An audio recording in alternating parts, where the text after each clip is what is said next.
कैसे हैं? ठीक हैं?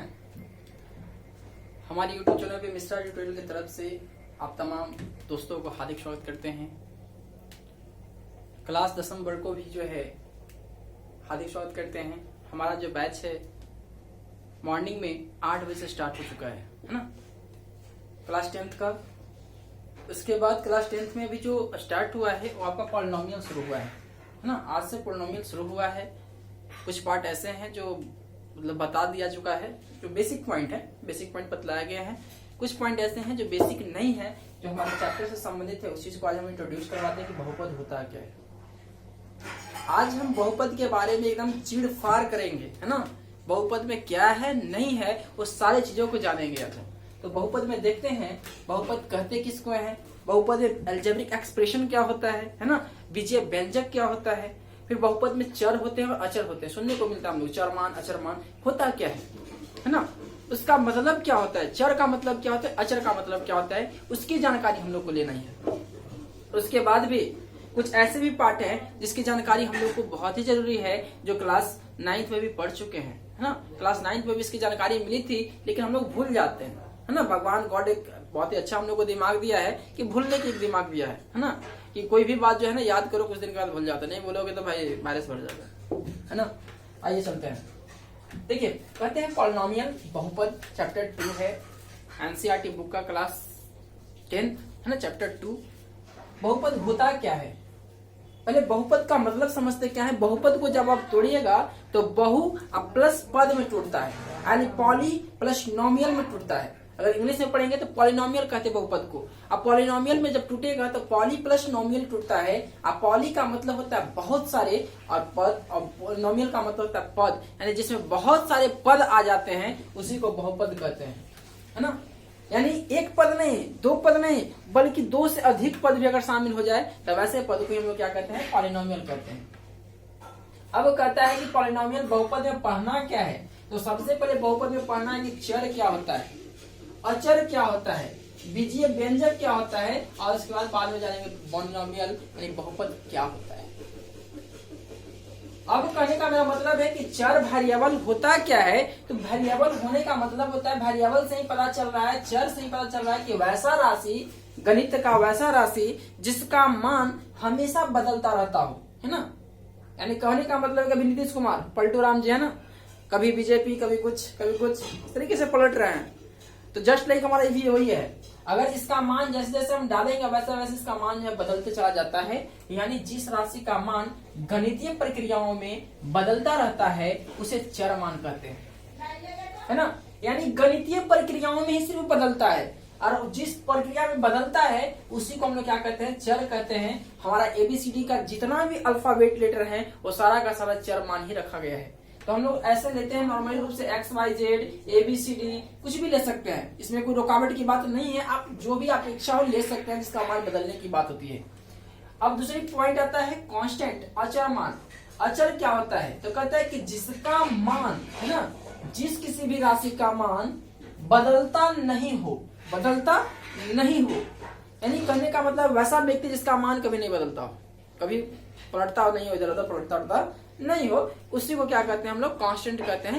और कभी कभी कांस्टेंट को हम लोग स्थिरांक भी कहते हैं, है ना। कांस्टेंट को स्थिरांक कहा जाता है, यानी अचर मान कांस्टेंट जिसका मान नियत रहता है। नियत का मतलब कि बदलता नहीं है भाई, किसी कितना भी खूबसूरत लड़की आ जाए भाई एक गर्लफ्रेंड रखेंगे तो रखेंगे, उससे ज्यादा नहीं, ना। वही होता है कि जिसका मान नियत रहता है, स्थिति के अनुसार नहीं बदलता है, स्थिति के अनुसार नहीं बदलता है, वैसे मान को हम अचर कहते हैं, कांस्टेंट कहते हैं।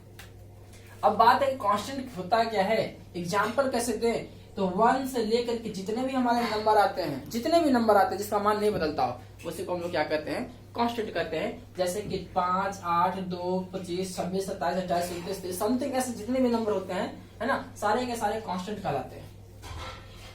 तीसरा पॉइंट हमारा बुक में दिया हुआ है बीजीय व्यंजक, है ना। बीजीय व्यंजक अलजेब्रिक एक्सप्रेशन, कहता है कि अलजेब्रिक एक्सप्रेशन होता क्या है, तो बीजीय व्यंजक वह व्यंजक होते हैं जो गणितीय संक्रियाओं के साथ चर और स्थिरांक से बने होते हैं, है ना। यानी बीजीय व्यंजक वह व्यंजक होते हैं जो गणितीय संक्रियाओं के साथ चर और स्थिरांक से बने होते हैं, वैसे को ही हम लोग क्या कहते हैं, बीजीय व्यंजक कहते हैं, हमारा अलजेब्रिक एक्सप्रेशन कहते हैं, है ना। अब कहता है कि इसमें दो चीज आया है। पहला तो हमारा आया है पॉइंट कि गणितीय संक्रियाएं क्या होता है, पॉइंट पकड़ना है सीधा बात, क्योंकि हमने बोला है कि मैथ में इतना हम चिड़फाड़ कर लेंगे कि हमको किसी भी व्यक्ति को पढ़ाना भी हो, बाद भविष्य में किस तरह का पढ़ाने को अगर मौका मिले तो आप अच्छे से पढ़ा सकते हैं, है ना। आप एक यूनिक टीचर बन सकते हैं, इतना हम वादा करते हैं भाई, है ना। तो अलजेब्रिक एक्सप्रेशन बीजीय व्यंजक वह व्यंजक होते हैं जो गणितीय संक्रियाओं, अब कहने का मतलब गणितीय संक्रियाएं क्या होता है, इसमें तो हम आप समझ सकते हैं चर और स्थिरांक। चर का मतलब होता है जिसका मान हमेशा बदलता हो, और स्थिरांक का मान जिसका मान कभी बदलता न हो, वैसे मान को हम लोग क्या कहते हैं, एक स्थिरांक कहते हैं, कांस्टेंट कहते हैं। लेकिन यह जो हमारा आया है गणितीय संक्रियाएं, इसका मतलब हमको बतला दीजिए ना सर क्या होता है। गणितीय संक्रियाओं का मतलब ही होता है कि जोड़ घटाव गुना भाग। आप जानते हैं लेकिन फिर भी उसकी जानकारी आपको नहीं होगा, है ना।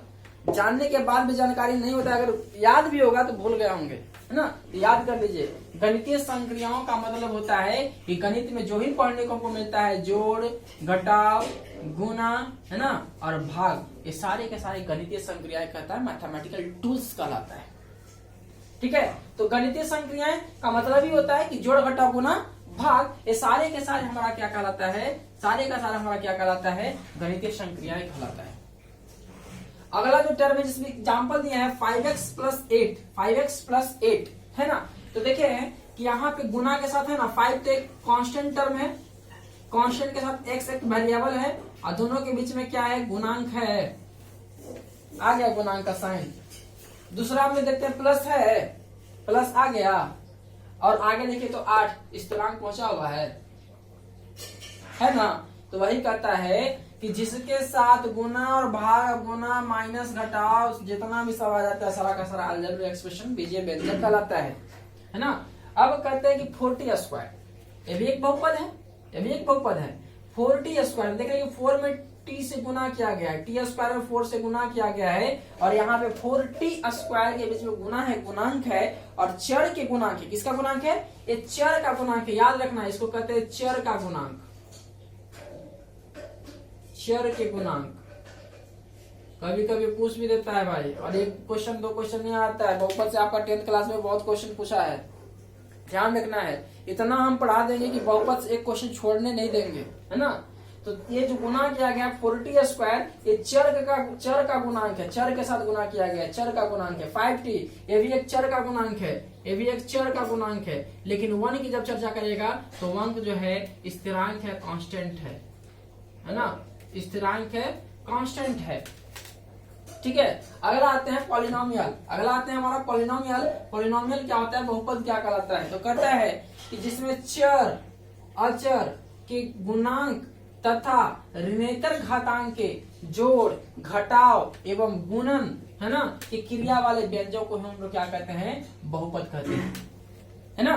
तो कहता है कि जिसमें चर अचर, है ना, के गुणांक का गुणांक, चर अचर के गुणांक, चर और अचर के गुणांक, यानी चर का मतलब x, अचर का मतलब कांस्टेंट, दोनों के बीच में गुना, तथा ऋणेतर घातांक, ऋणेतर घातांक का मतलब जो भी होता है पावर में, है ना, घातांक के जोड़ घटाव एवं गुणन, घटाव के साथ जो भी हो, है ना, जोड़ होना चाहिए, घटाव होना चाहिए, फिर गुणन होना चाहिए, ये क्रिया वाले व्यंजक को क्या कहते हैं, बहुपद कहते हैं।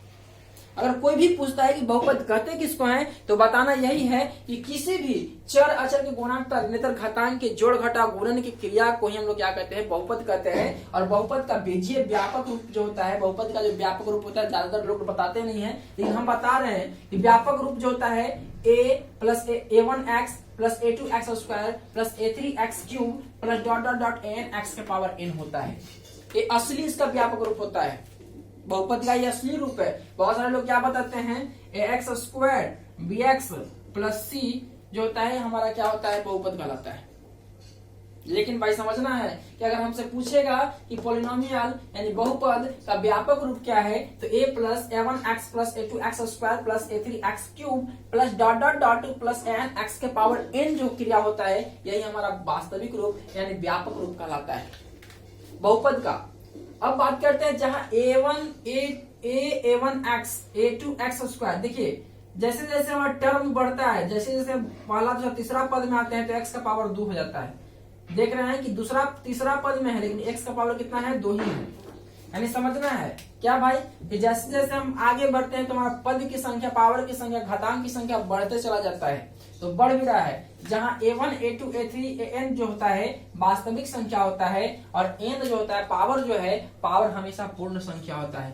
बहुपद में ध्यान रखना है, बहुपद में पावर जो होता है पूर्ण संख्या होता है। कभी कभी भी पूछ देता है क्या भाई, तो पूछेगा 5x के पावर -1/2 क्या यह बहुपद है, तो बहुपद नहीं है, है ना। या इस तरीके से 4 को ऑप्शन देगा, बोले निम्न में बहुपद, निम्न बहुपद कौन सा है इसमें खोजिए, तो खोजना पड़ेगा। तो ये कभी नहीं मारना है भाई, क्यों, क्योंकि पूर्ण संख्या होता है। पूर्ण संख्या का मतलब होता है वैसी संख्या या तो वो पॉजिटिव, पूरे पॉजिटिव ही हो लेकिन बटा में ना हो, फ्रैक्शन में ना हो, है ना। पॉजिटिव करने का मतलब कि 5x के पावर 2 होना चाहिए, 3 होना चाहिए, 4 होना चाहिए, 5 होना चाहिए, इस तरह के कुछ भी हो, है ना। ऐसे संख्या को हम लोग क्या कहते हैं, हम लोग क्या कहेंगे कि पूर्ण संख्या होता है। अब इसका एग्जाम्पल है 3x + 5y - 6, यह एक एग्जाम्पल है किसका, बहुपद का। देखिए x का गुणांक है, y का गुणांक है, और देखिए तो कांस्टेंट टर्म आ गया है इसमें साथ, और जोड़ घटाव आ रहा है कि नहीं आ रहा है, गुना हो रहा है कि नहीं हो रहा है। यानी आपका देखिए तो जो बताए गणितीय संक्रिया इसमें शामिल है ना जी।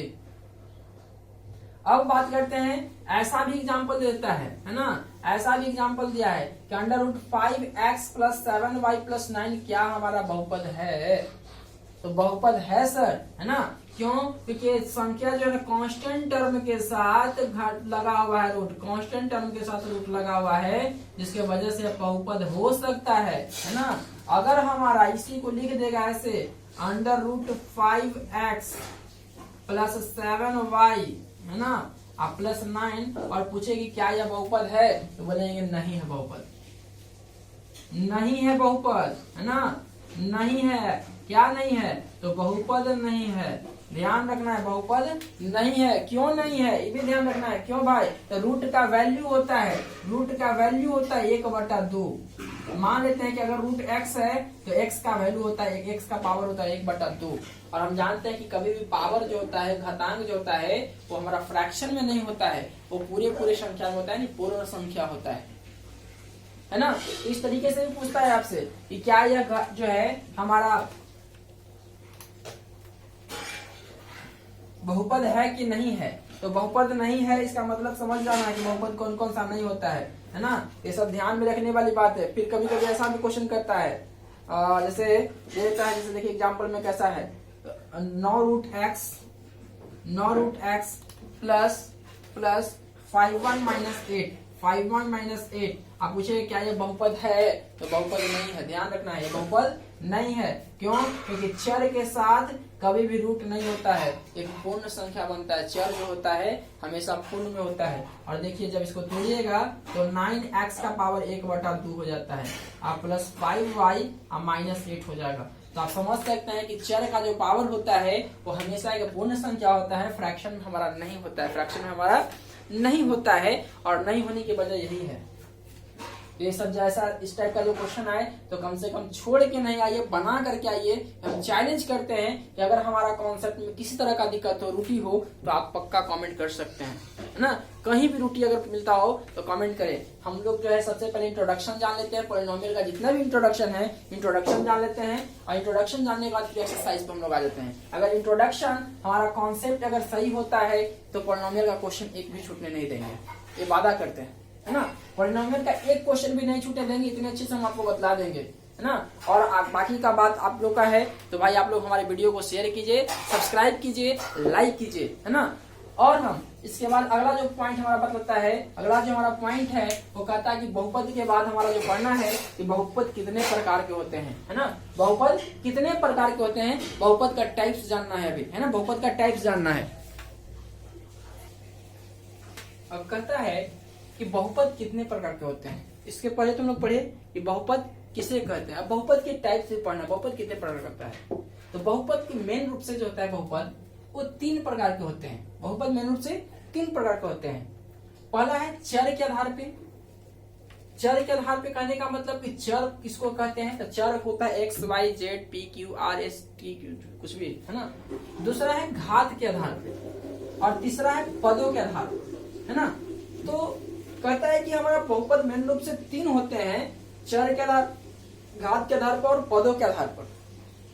अब कहने का मतलब कि चर के आधार पर कितने टाइप्स होते हैं, तो चर के आधार पर 3 प्रकार होते हैं, चर के आधार पर 3 प्रकार होते हैं। अब कहने का मतलब कि चर के आधार पर 3 प्रकार कौन से होते हैं, तो एक चर, द्विचर और त्रिचर, है ना। ये 3 चर होते हैं, उसमें चर घाती का होता है, 3 चर आ जाते हैं जिसमें 3 वेरिएबल आ जाते हैं, तो उसको क्या कौन सा पद कहते हैं, उसको कौन सा बहुपद कहते हैं, तो 3 चर वाले बहुपद कहते हैं। एक चर वाले बहुपद कहते हैं, द्विचर वाले बहुपद कहते हैं। इस टाइप से हम लोग को जो पढ़ने के लिए मिला है वो हमारा चर के आधार पर सब पढ़ते हैं, है ना, चर के आधार पर सब पढ़ते हैं। और चर के आधार पर कहता है भाई कि कहते हैं कि चर के आधार पर बेस्ड ऑन वेरिएबल क्या होता है, तो कहता है कि एक चर वाले बहुपद, है ना, पहला होता है एक चर वाले बहुपद जिसमें सिर्फ एक चर शामिल हो, तो लिखे हैं ऐसे बहुपद जिनमें सिर्फ एक चर हो, है ना, वैसे बहुपद जिनमें सिर्फ एक चर शामिल हो, कितना चर वेरिएबल हो, एक वेरिएबल शामिल हो, वैसे उसी बहुपद को हम लोग क्या कहते हैं, एक चर वाले बहुपद कहते हैं। वैसे बहुपद को हम लोग क्या कहते हैं, एक चर वाले बहुपद कहते हैं। जैसे एग्जाम्पल ग्रुप में लिख सकते हैं 5x + 8, 3y + 6, 6x + 2, कुछ भी एक्सेट्रा ना, etc कुछ भी हो सकता है। देखिए यहाँ पे x का जो पद है एक ही है ना, x का जो गुणांक एक ही है ना, यहाँ तो y देखे तो एक ही है ना, बाकी कांस्टेंट टर्म आ जा रहा है ना, z देखे तो एक ही है ना, कांस्टेंट टर्म है ना। वही कहता है कि जिसमें केवल सिर्फ का सिर्फ, यानी कहने का मतलब है एक वेरिएबल शामिल हो जाता है, वैसे पद को ही, वैसे बहुपद को हम लोग क्या कहते हैं, एक चर वाले बहुपद कहते हैं। दूसरा जो हमारा आता है, दूसरा जो आता है वो द्विचर बहुपद आते हैं, है ना, द्विचर बहुपद, द्विचर बहुपद। अब द्विचर बहुपद करने का मतलब कि जिसमें 2 चर शामिल हो, ऐसा स्पष्ट हो रहा है, आपका बात से स्पष्ट हो जा रहा है। द्विचर का मतलब द्वि का मतलब 2 और चर का मतलब वेरिएबल, जिसमें 2 वेरिएबल शामिल हो जाता है, वो वैसे वेरिएबल को क्या कहते हैं, हम लोग क्या कहते हैं, द्विचर बहुपद कहते हैं। तो देखिए लिखेंगे क्या, ऐसे बहुपद, ऐसे बहुपद, बहुपद जिनमें सिर्फ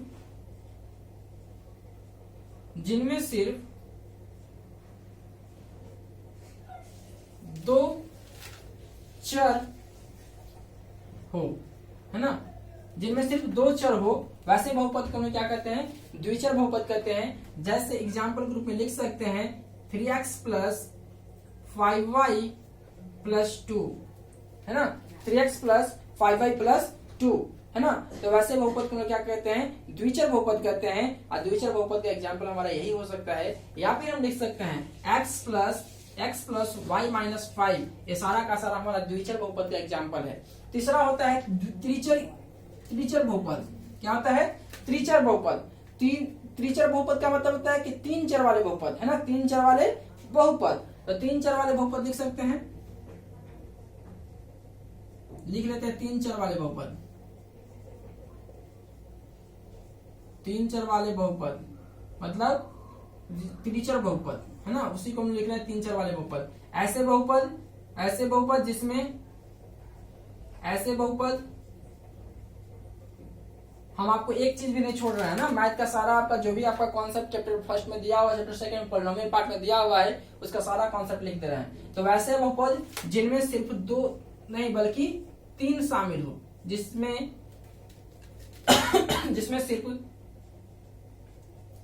सिर्फ